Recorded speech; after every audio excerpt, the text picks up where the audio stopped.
In 1930, economist John Maynard Keynes wrote an essay called Economic Possibilities for Our Grandchildren.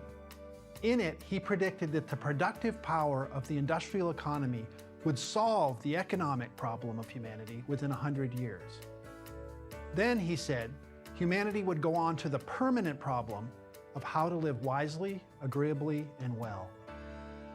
In many ways, the sustainability movement is the quest to learn how to live wisely, agreeably, and well. Living well is the material dimension of sustainability. We are material beings and need food, shelter, and other necessities of a good life. But contrary to what many economists would have you believe, it's not all a matter of economics. Economics is important, and it's how we obtain the material requisites of a good life. But we are also social beings. We need to love and be loved. Living agreeably is this social dimension of sustainability. Living wisely relates to the ethical and spiritual dimension of sustainability. We are spiritual beings. We need a sense of purpose and meaning. Keynes was pessimistic. In wealthy Western countries like the US, we reached the point where we had the capacity to solve the temporary problem, the material requisites of a good life, in the 1950s. Research from the growing field of happiness studies indicates that below $10,000 to $15,000 per capita income, increases in wealth lead to corresponding increases in human well-being, like you would expect. But beyond $10,000 to $15,000 per capita income, increases in well-being and satisfaction have more to do with better social relationships and a sense of meaning in life. People need to believe what they are doing is significant and that their actions are, in some sense, right and good. Once essential human needs are met, human happiness or quality of life depends far more on cultivating the social and spiritual dimensions of life than on acquiring more income or wealth. In this lecture, I'll introduce the emerging field of sustainable economics. We'll explore why sustainable economics involves more than simply putting a price on social and environmental damage caused by economic activity and letting the market work it all out. Economics is about how we get our individual material needs met. Throughout most of history, material comforts were the limiting factors to a good life. It made sense to focus on material, economic values as the way to improve human well-being. Today, however, for many people, material comforts are no longer the limiting factor in a good life. We lack time for rewarding relationships with other people, to pursue our interests, and to give back to others. We lack a sense of purpose and meaning. Sustainable economics recognizes the importance of relationships and a sense of doing what is right and good as forces that should drive economic policy, not the other way around. Economies are not capable of creating anything of value. They simply facilitate the process of extracting things of value from natural and human resources. Economies are necessary when we go beyond individual self-sufficiency. If we could get all of our needs met directly from nature, we wouldn't need an economy. What does a sustainable economy look like? What I present now reflects the work of ecological economists like Herman Daly and borrows heavily from the pioneering work of my colleague and sustainable economist, John Eichard. Here's a definition of sustainability we've been working with, put in terms of economics. Economic sustainability is meeting the economic needs of the present without diminishing the economic opportunities of the future. Sustainable economics works to ground economics in the real world, including the physical sciences, physics, chemistry, and biology. Sustainable economics says that people must obey nature's laws. Unlike abstract concepts like money, real objects like people and cars and trees cannot grow exponentially forever. In nature, things grow, they have a period of stable functioning, and then they die. Sustainable economics recognizes limits imposed by nature on how much of the resources of the earth can be dedicated to serving human needs. In the lecture on energy and sustainability, we looked at energy and the deep and somewhat mysterious role it plays in the development of order and structure in the universe. Let's review it again in the context of economics. Energy isn't destroyed by use. However, each time energy is used, it becomes less concentrated, less organized, and thus less useful than before. Eventually, all energy becomes unable to produce anything of economic value. This lost usefulness is a result of the physical law of entropy. An economy that depends on non-renewable sources of energy like fossil fuels is not sustainable. As fossil fuels become increasingly scarce, their ability to produce things of economic value will diminish and eventually be lost. Even as such an economy continues to grow, the energy needed to meet the needs of future generations is unavoidably diminished and will be depleted. Society requires energy too. People are born as helpless babies and need to be educated and socialized to become productive members of an economy. All this takes energy. Even our thinking and inventing takes energy. 20% of the energy used by the body is used by the brain. There is also a kind of entropy of social energy. Relationships and social structures need to be renewed and refreshed regularly. From this perspective, an economy is a system for optimizing the conversion of low entropy energy and materials to high entropy energy and materials, extracting usefulness in the process. The production and consumption of goods and services inevitably leads to the conversion of low entropy energy to high entropy energy. Thus, economies inherently lead to the degradation of materials and energy, in other words, to the production of waste material and wasted energy.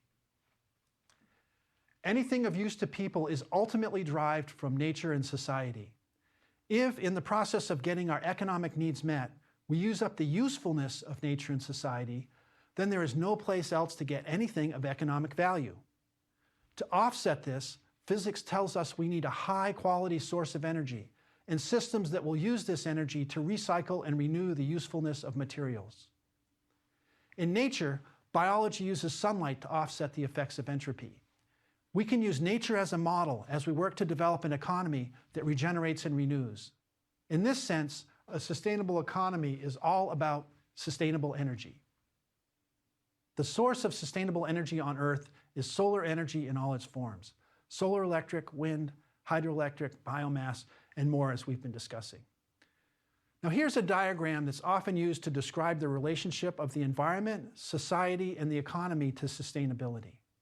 The place where the economy, society, and the environment intersect is considered the sweet spot of sustainability. From this perspective, the only parts of nature and society that are useful to the economy are those that can be assigned economic value and move to the sweet spot of this intersection. Here, the goal is to assign economic value to the environmental and social damages so that market forces can recognize and can deal with them. There are a couple problems with this diagram. First is that it would lead you to believe that some part of society isn't part of nature, and some part of the economy is not part of nature or society. But that isn't true. Societies are embedded in and a part of the larger environment of the Earth, and economies are a creation of societies and are embedded in them. The second problem is that it leads you to believe that we can ameliorate the social and environmental damages caused by economic activity by assigning them dollar values and letting the market work it out. Social values can have an economic element. Doing business with people you know and trust reduces transaction costs. But purely social relationships are inherently different than economic relationships. You can find a new friend, but you can't trade friends with someone. Once a purely personal relationship ends, its value disappears. There is no product left that can be traded, rented, or sold to anyone else. There is no way to monetize social relationships and turn them into marketable goods. We can also assign an economic value to some kinds of ecological damage and make the polluter pay. But the ethical relationship we have to care for the environment is inherently different than an economic relationship. Like social relationships, purely ethical relationships produce nothing of economic value that can be exchanged or traded to anyone else. There are social and environmental things that we need to do for sustainability that don't lend themselves to market solutions. Another problem with putting a dollar value on social and ecological damage is that those with money can simply pay to continue to do damage. Now, don't get me wrong, we can use market economies to help some environmental and social problems, but we can't rely solely on market economies to deal with problems of social and environmental sustainability. We don't have time to go into detail on all the differences between economic, social, and ethical relationships and values. I hope I've given you enough here so that you can begin to see some of the problems with trying to use economies and markets to deal with these essential elements of sustainability. If you are interested in exploring these further, I recommend the work of economist John. He's developing the core theory for a sustainable economy that works for everyone. Now I'd like to show you another diagram that I think paints a more realistic view, an ecological, sustainable worldview. Here you can see that the economy is entirely bounded by society and is structured by the laws and policies of society. And society is in turn entirely bounded by nature and is structured by the laws of nature. This type of relationship is called a nested hierarchy, what economist John calls the hierarchy of sustainability. Within a nested hierarchy, purpose is derived from the next highest level of organization, and lower levels define the possibilities for the higher levels. For example, if we think of the human body as a nested hierarchy, the purpose for the heart is defined in relation to the body as a whole. And the heart affects the potential of the body. By beating faster, it provides the potential to exert extra energy, and quitting the heart stops function of the body. Like this, the purpose of the economy is derived from society, and the economy affects the potentials for society. The purpose of the economy being derived from society suggests that the economy should be put in service to society and the environment. Currently, it's the other way around. We do things that are good for society or the environment only if they don't negatively affect the economy. To respect the hierarchy of sustainability, the order should be, is it good for the environment? Is it good for society? And finally, can we afford it? The idea that the economy affects the potentials of society suggests that we need to make enough surplus from the economy to cover the economic costs of the non-economic things we need to do for society and the environment, such as funding the essential functions of government. There are economic costs for ensuring social equity and justice, protecting the environment, and conserving natural resources. This diagram also suggests that one of the roles of society is to put constraints on the economy so that society and the environment aren't exploited by the economy. Sustainable economics is about putting economic value in proper relation to social and environmental value, respecting the hierarchy of sustainability. Let's talk about sustainability and economic growth. The mantra of the industrial era is growth is good. We've created an economy where improvement in the human condition is predicated on continuing growth year after year and throughput of materials and energy. This kind of growth is called compound growth. Let's look at some examples of how compound growth affects sustainability. One of the basic principles of economics is that humans have a preference for the present.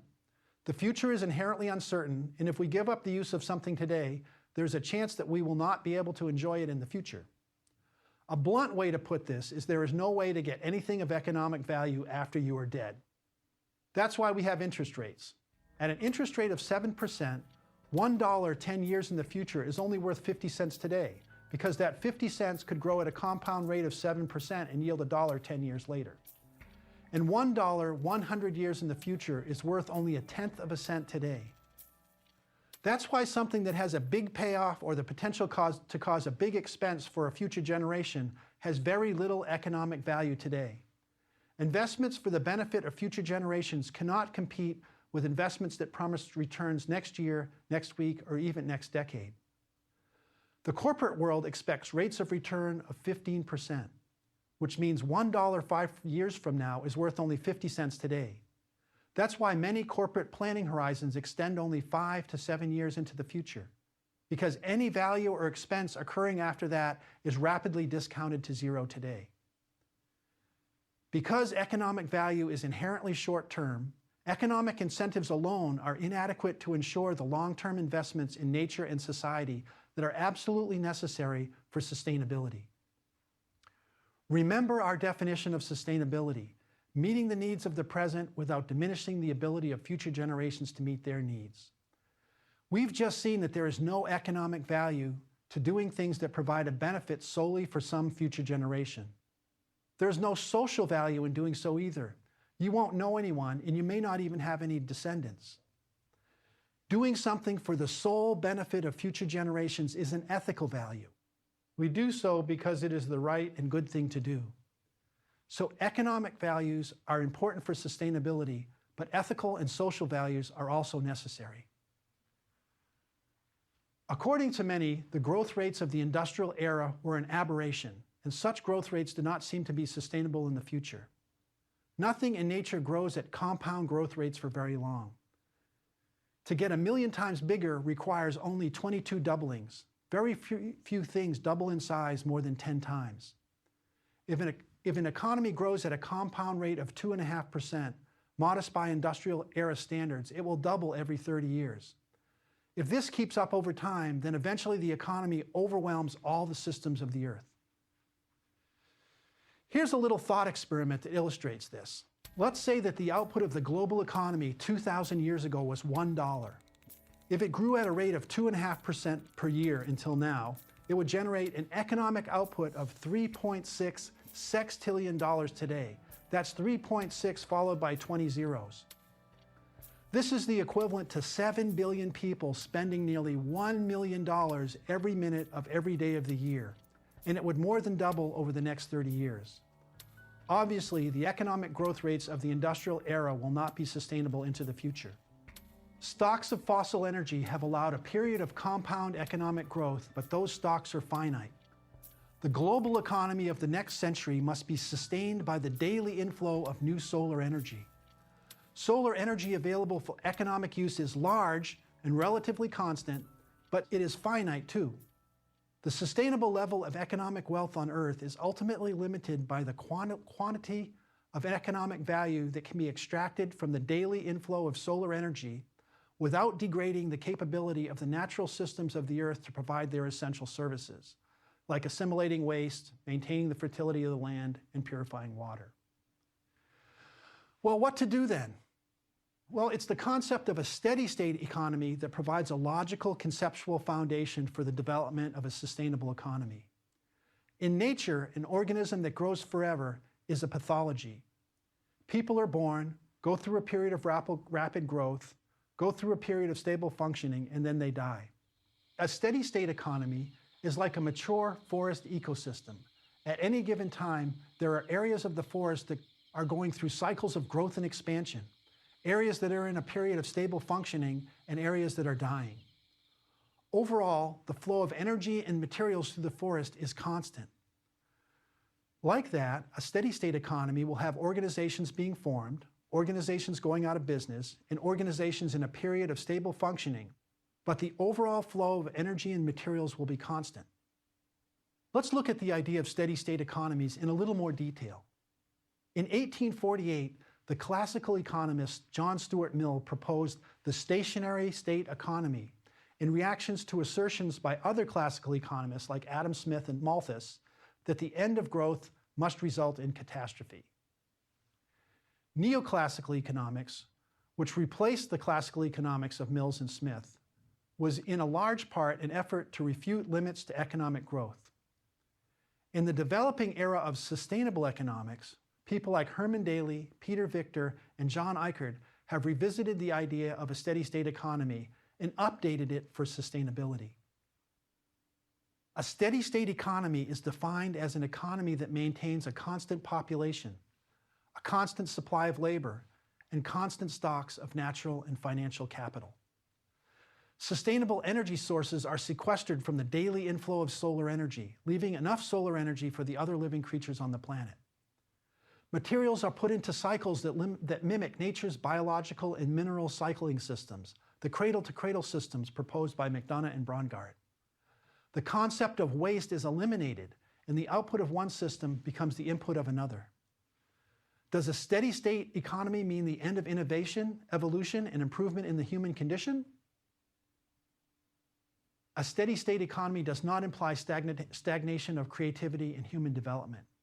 In John Stuart Mill's words, it is scarcely necessary to remark that a stationary condition of capital and population implies no stationary state of human improvement. There would be as much scope as ever for all kinds of mental culture and moral and social progress. Let's go back to our mature forest ecosystem analogy. Even though the flow of energy and cycling of water and nutrients is constant or steady state, there are always parts of the forest going through rapid growth and development, other parts that are maintaining their current state of development, and other parts that are dying. There is innovation and evolution going on, and these could be at a higher level than in a pioneer stage of forest development when most resources are tied up in physical growth. As in an ecosystem, the pioneer growth phases of an economy suck up a lot of resources.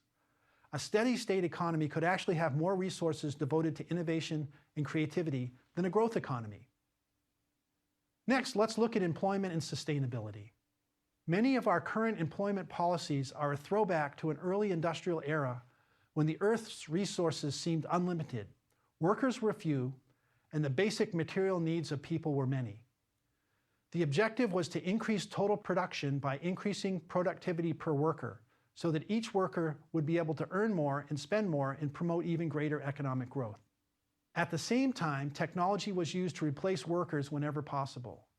Today, the Earth's remaining natural resources obviously are limited. There are more workers than employment opportunities, and material well-being is no longer the limiting factor to the happiness or quality of life for many people in the world.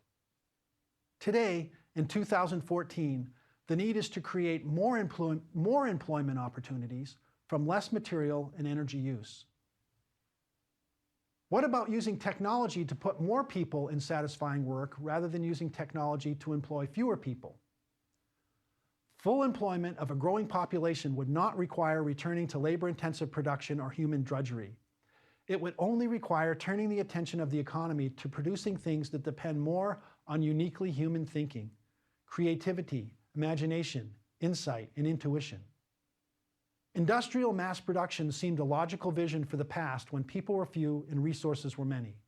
But it is less a logical vision for the future with lots of people and relatively fewer resources. One innovative way to handle the problem of cyclical unemployment is to share the available work. If there is 10% unemployment, send everybody home at noon on Friday. This would provide jobs for more people by reducing working time by 10%. This could also leave more time for family and other non-economic pursuits, leaving people enjoying life more by working less. It wasn't always this way. In his landmark book, Stone Age Economics, anthropologist Marshall Salins studied the economies of Stone Age hunter-gatherers. The myth is that pre-industrial life was short, brutish, and hard. What Salins found is something quite different. Stone Age societies were the first leisure societies. Material needs for food, clothing, and shelter were met by working as few as 15 hours per week, with many of the tribe not gainfully employed at all. The rest of the time was spent in social engagement and developing art and craft. There is a growing trend in some industrialized countries to put the benefits of productivity gains toward working fewer hours. France and Germany have 30 to 35-hour work weeks and mandated 6-week paid vacations. In 1930, the Kellogg Company successfully experimented with a 30-hour work week. Productivity gains from a shorter work week allowed Kellogg to pay essentially the same wage for a 30-hour week as for a 40-hour week and to employ hundreds of new people. Working less means you could dedicate more time to producing the goods you previously bought, like garden produce. We'll return to this idea when we discuss the maker movement in a few minutes. There is even a political party dedicated to promoting the benefits of less industrial work. It's in Canada, and it's called the Work Less Party. One of the keys to a steady state economy is low or no population growth. Progress is beginning to be made in curbing population growth. Some wealthy European countries like France are experiencing negative population growth.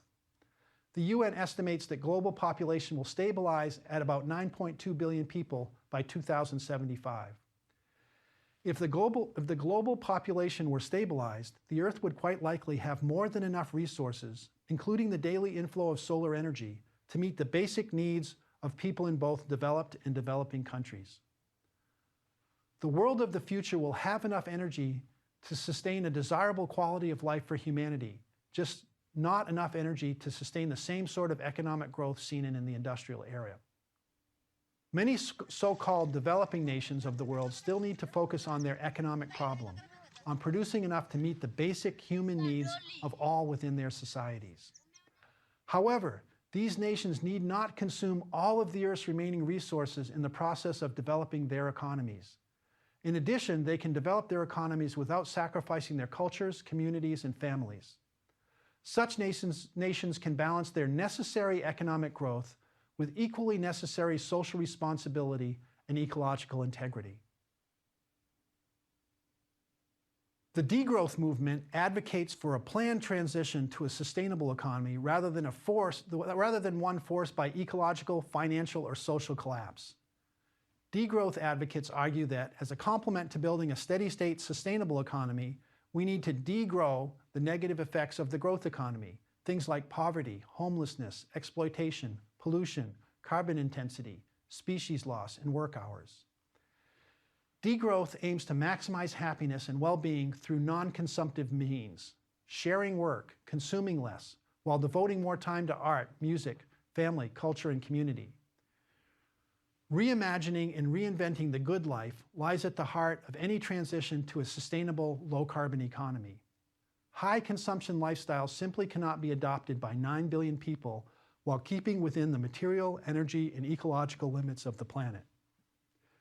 Degrowth advocates argue that an adequate response to these limits requires more than minor changes to current lifestyles. It will require a cultural paradigm shift away from high consumption lifestyles towards a way of life informed by principles and practices of material sufficiency, knowing when to say enough. Research indicates that high consumptive societies are misconsuming. Many people could reduce their consumption while increasing their well-being. The world is both starved and stuffed. People are suffering from obesity and people are starving. Countries suffer from excesses of overconsumption while other countries struggle with meeting basic material needs. There is the possibility for wealthier countries to cut consumption and improve lifestyles, making room for the many in the world that can still benefit from economic growth. Given that we don't have many policies in place for sustainable economies, what can we do now with our purchasing and investment decisions? We vote in the polling booth at election time, but we vote every day with our purchases and investment decisions. How we spend our private and public money is one way of voting for what kind of world we want to live in. How can we begin to make the transition to a sustainable economy using the collective power of our purchasing and investment decisions? First, respect the hierarchy of sustainability, not always choosing the lowest priced item without regard to social and ethical factors. Cost is important, but it should be considered in the hierarchy of sustainability. Something like this: do I get a sense of rightness and goodness? Is it good for the environment? What are the consequences for my social relationships? And finally, can I afford it? There are certifications that can help sort through these kinds of decisions and new forms of business organization that work to expand social and ethical values in business, like B Corp certification. There is a movement in the investment industry called socially responsible investing, or SRI. SRI has been around since the 1700s. One segment is mutual funds that are screened for a wide variety of sustainability criteria. For example, there are socially responsible investment funds that allow you to invest only in companies that are involved in renewable energy. You can also gather with your friends in an investment club that helps finance sustainability initiatives in your community. You can begin to go from passive consumption to co-production. One example is home food production. Learn skills that were once common, like fixing things and making stuff. In this lecture, we've explored the core concepts for a sustainable economy. We've seen that the economy is about meeting the individual material needs for a good life. Sustainability means respecting the hierarchy of sustainability, an economy in service to humanity and nature, and humanity functioning in harmony with the laws of nature. We've seen the limits to compound growth and explored the benefits of a steady-state economy, an economy that functions in balance with the flow of solar energy and cycling of materials like a mature forest, dedicating a significant portion of its resources to offset the effects of entropy, to regeneration and renewal for future generations. I'll close with a 1968 quote from Robert Kennedy that reflects this idea of putting the economy in its proper relation.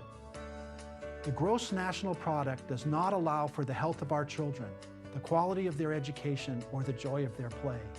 It does not include the beauty of our poetry or the strength of our marriages, the intelligence of our public debate, or the integrity of our public officials.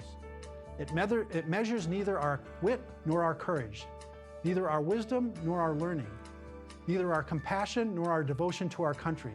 It measures everything, in short, except that which makes life worthwhile.